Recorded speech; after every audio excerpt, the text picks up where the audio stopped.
आज की इस वीडियो में मैं बात करने वाला हूं फर्जी स्टाम्प पेपर घोटाला के बारे में। बताया जाता है कि 1992 से लेकर 2003 तक 30,000 करोड़ का फर्जी स्टाम्प पेपर घोटाला किया गया था। इस घटना में अब्दुल करीम तेलगी को दोषी ठहराया गया था। तो आइए जानते हैं क्या था पूरा मामला। अब्दुल करीम तेलगी का जन्म 1961 में कर्नाटक के एक छोटे से पंचायत शहर खानपुर में हुआ था। उनके पिता रेलवे में कर्मचारी थे। तेलगी मीडियम परिवार से संबंध रखता था। पिता की मृत्यु के बाद तेलगी बेसहारा हो गया। घर में परेशानी आने लगी, जिस वजह से तेलगी ट्रेनों में खाने पीने की चीजें बेचने लगा। फिर वह सऊदी अरब चला गया। सऊदी अरब से वापस लौटने के बाद तेलगी पहले नकली पासपोर्ट बनाने का काम शुरू किया, फिर नकली स्टाम्प पेपर बनाना शुरू कर दिया। भारत में कानूनी दस्तावेजों को प्रमाणित करने के लिए स्टाम्प पेपर का उपयोग किया जाता है और सरकार उन्हें पंजीकृत विक्रेताओं के माध्यम से बेचती है, जिसकी मूल्य 10 रुपये, 100 रुपये, 500 रुपये इत्यादि होती है। और यह राशि कुछ कार्यों को पूरा करते समय सरकार को भुगतान की जाती है, जैसे कि भूमि की बिक्री या कुछ अदालती उद्देश्य के लिए। भुगतान की गई राशि राज्य सरकार को जाती है। अब हम जानेंगे इस घोटाले को कैसे अंजाम दिया गया था। दरअसल उस समय कानूनी कागजी कार्रवाई को पूरा करने के लिए स्टाम्प्स और स्टाम्प पेपर की कमी ने तेलगी को अपना किस्मत आजमाने का मौका दिया। फिर बात की जांच से पता चला कि तेलगी ने ही नासिक, महाराष्ट्र में भारतीय सुरक्षा प्रेस के कुछ अधिकारियों से मिलकर ये कमी की थी।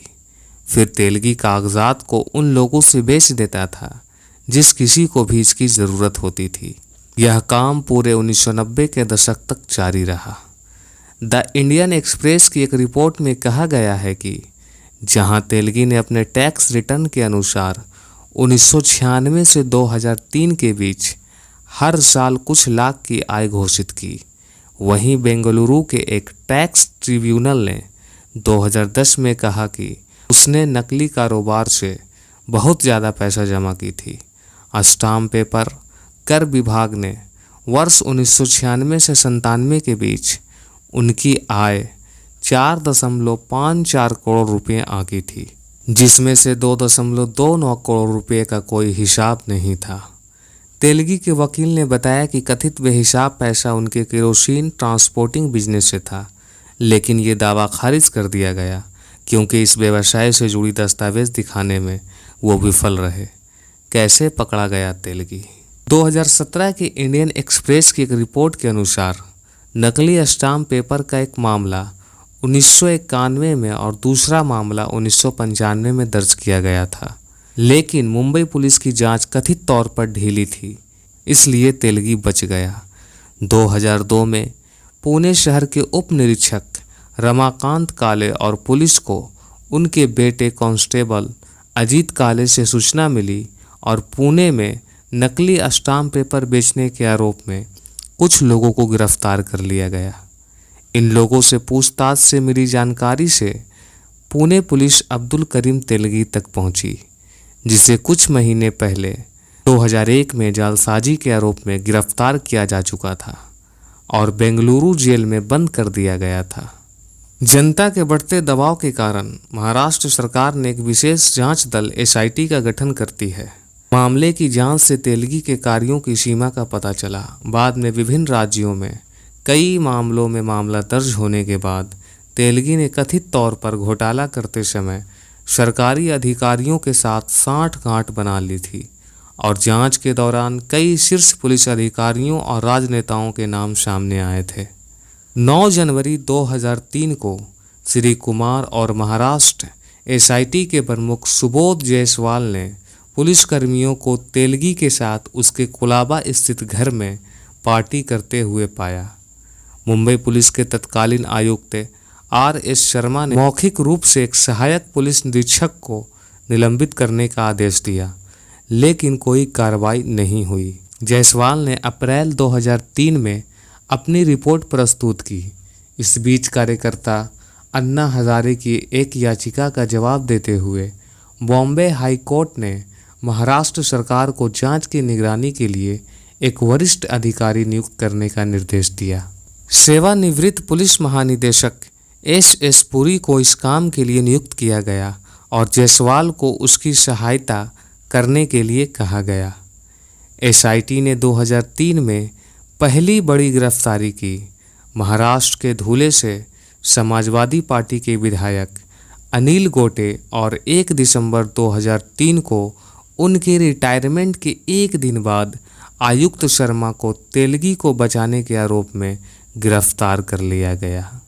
एसआईटी ने इस मामले में कुल 54 लोगों को गिरफ्तार किया था, जिसमें 2 विधायक गोटे और कृष्णा यादव भी शामिल थे, जिन्हें आरोप सामने आने के बाद तेलुगु देशम पार्टी से निष्कासित कर दिया गया था। 2004 में जांच केंद्रीय जांच ब्यूरो सीबीआई ने अपने हाथ में ले ली, जिसने उसी साल अगस्त में तेलगी के खिलाफ एक लंबा आरोप पत्र दायर किया। प्रदर्शन करने और सबूत इकट्ठा करने के दबाव के अलावा कोई दबाव नहीं था, जबकि मामला बाद में सीबीआई को सौंप दिया गया था। तेलगी को उन सभी मामलों में दोषी ठहराया गया जिनके लिए उसके खिलाफ मामला दर्ज किया गया था।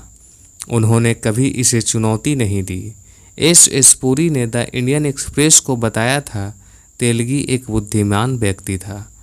यह मामला केवल उसे सुधारने में हमारे सिस्टम की विफलता को दर्शाता है, उन्होंने कहा। तेलगी के खिलाफ आरोप और जुर्माना। 2005 में जब कर विभाग ने पहली बार तेलगी के खिलाफ 120 करोड़ रुपए की मांग की थी, तो यह किसी व्यक्ति के खिलाफ सबसे अधिक कर मांगों में से एक थी।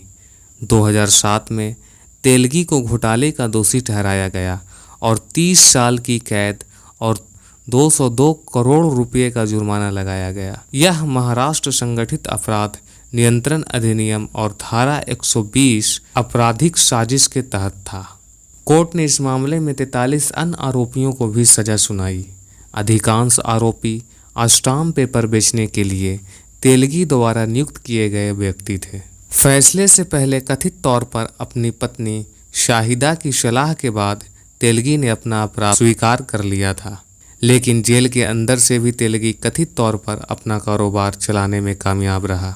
इसका खुलासा अक्टूबर 2002 में गिरफ्तार किए गए उसके पैदल सैनिकों से पूछताछ से हुआ। तेलगी के पेरोल पर मौजूद पुलिस अधिकारियों ने उसे मोबाइल फ़ोन मुहैया कराए, जिसका इस्तेमाल वह अपने कारोबार को अंजाम देने के लिए करता था। जब इस बात की जानकारी जेल अधिकारियों को हुई तो उन्होंने नंबर को सर्विलांस पर रखा और टेलीकॉम ऑपरेटरों को लिखा। तेलगी ने अपना सिम बदल लिया, ऐसा एक अधिकारी ने कहा। 2001 में अपनी गिरफ्तारी से बहुत पहले पुलिस हिरासत में रहते हुए तेलगी कथित तौर पर एड्स से पीड़ित था। 2017 में मुंबई के एक अस्पताल में कई अंगों की विफलता के कारण उनकी मृत्यु हो गई। 2018 में महाराष्ट्र की एक अदालत ने पेपर स्टाम्प घोटाला मामले में आरोपी तेलगी और अन्य को बरी कर दिया। तेलगी की मृत्यु के बाद उसके खिलाफ आरोप खत्म कर दिए गए थे। यह सच्ची घटना सुनाने का मेरा उद्देश्य सिर्फ यही है कि आप जहां भी रहे सावधान रहे और सुरक्षित रहे, और साथ ही साथ अपनों का भी ख्याल रखें। जय हिंद।